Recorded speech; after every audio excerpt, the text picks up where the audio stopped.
सरकारने 2 वर्ष घेतले हो. शेतकऱ्यांना कर्जमाफी देणार, शेतकऱ्यांना कर्जमाफी देणार, आणि शेवटी येणे गाजर दाखिलो यांचं शेतकऱ्यांना. 2-3 वर्ष घेतले. एकनाथ शिंदे आजल्यापासून कर्जमाफी करू करू करू. बांगल्यावाले कट करणार, गाडीवाले कट करणार.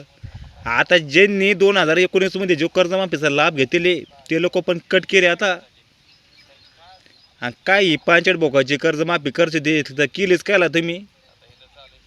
2019 पासून जे शेतकऱ्यांचा मालाचा भाव पडेले, जर तुम्ही मालाला भाव जर दिला असता ना, तुम्हाला कर्ज दिलं असतं शेतकऱ्यांनी. त्याच्या मनगटामध्ये एवढी ताकद आहे.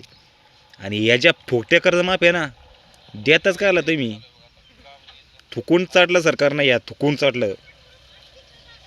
आता 2029 मध्ये इलेक्शन असलं ना शेतकऱ्यांना, हो आता तर जागा व्हा आणि त्यावेळेस यांचा हिशोब घ्या. 2019 मध्ये जे उद्धव ठाकरेची कर्जमाफी बसले ते हे सरकारचं म्हणणं असं ते कर्जमाफीमध्ये बसणार नाही. मग तुम्ही हेच लक्षात ठेवा, इलेक्शनच्या टायमाने तुम्ही आम्हाला कर्ज दिलं नाही म्हणून तुम्हाला मतदान नको, डायरेक्ट यांना म्हणायला पाहिजे. हे जे भामटे ना भामटे, साधे यांचे 3-4 आमदार उभे केले ना, आखे महाराष्ट्राची कर्जमाफी होऊन जाईल. एवढा येणे गबळ दाबेले. आणि जो शेतकरी रात्रदिवस कष्ट करतो त्याच्या पार बरगड्याचं रक्त आटून गेलं, उठता येत नाही, बसता येत नाही, काम करू करू, तर त्याच्या मालाला भाव नाही. काय सरकारचं चालू या काय नाही. साधं एक आमदार रिटायर झालं त्याला मरुसर पेन्शन राहते चालू, त्याला काय झक मारायला पाहिजे पेन्शन चालू.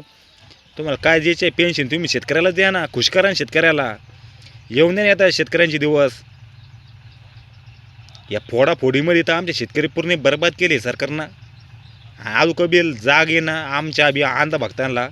आम्ही व्हिडिओ टाकले तर आम्हाला खराब कमेंट करते. हे जे लोक आहे ना, हे असे गुलाम झालेले, आणि गुलाम म्हणून आम्हाला जगायचं नाही. आता तरी हे सरकारला धडा शिका. हे भाजप म्हणजे ना आता हे डोक्यावरचं झालं आता आपल्या. आणि जर जोपर्यंत भाजप राहील ना तोपर्यंत शेतकरी कधी दिवस येणार बरं, चांगला आपला शब्द आहे तुम्ही ध्यानात ठेवा. आता तरी टाळूया आणि फक्त जो आपला कामाचा मशीन ना त्यालाच मतदान द्या. नाही तर ना इंग्रजापेक्षा आता यांची हुकुमशाही झाली जास्त.